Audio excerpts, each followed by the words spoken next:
منذ أيام توفي ابن خالي وزوج أختي وهو شخص عزيز على قلبي، والنهاردة استوقفني شخص في الطريق ليقدم لي واجب العزاء، ومد يده لي وهو يقول البقاء لله. ولما سلمت عليه مسك إيدي وقال لي الإنسان المفروض في مثل هذه المواقف يتجلد.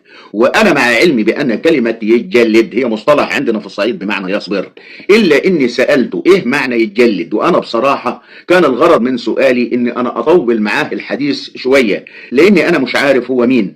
وتقابلت معه في طريق معدية بتربط بين شطي النيل، وأنا مش عارف هو من شرق ولا من غرب النيل قادم. وللأسف انتهى حديثي معه ولم أعرف هو مين، لكنه قال لي كلام جميل خلاني أبتسم وتعلمت منه كتير. قال لي يتجلد يعني خلي جلده تخين، جلد تمسيح يتحمل بلاوي كتير.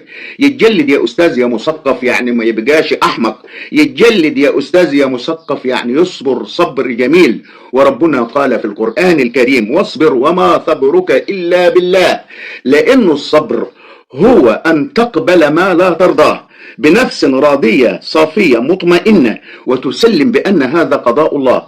وهذا يتطلب داخل النفس لحافز يخليك تعمل كده، فاجعل هذا الحافز هو الطمع في رضا الله، لأن الله يحب الصابرين ولهم عنده أجر عظيم. ومن يصبر يجب أن يقول بملء الفم لا للحزن الذي يخيم على المكان، لا لكأس خمر يهيأ لك أنه سينسيك الهموم والأحزان، لا لسجارة تظن أنها تحرق ما بداخلك من آلام، لا أن تكون بأسلوب النعام تدفن رأسك في التراب حين يواجهك خطر، لا للكسل، لا للتوقف عن العمل، لأن الحياة لابد أن تستمر.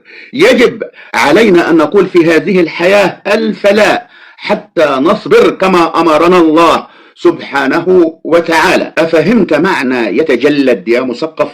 لأنني أعرف جيدا أنك تبث فيديوهات من خلال قناة على السوشيال ميديا، وأنا بسمع لك وبحب إني أسمع لك، بس أنا عايز ألفت نظرك لحاجة. أنا بشوف ناس كتير بترضح لبعضيها من خلال هذه الفيديوهات، ونصيحة مني إياك أن تغضب أو تسيء لأحد من خلال هذه الفيديوهات.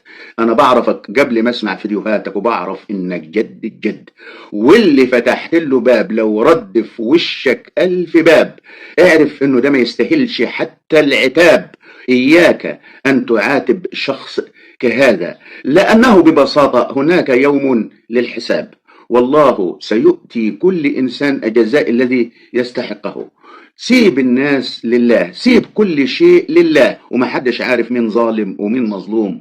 الإنسان في الدنيا دي أعمى، مش عارف مين حبيبه ومين عدوه.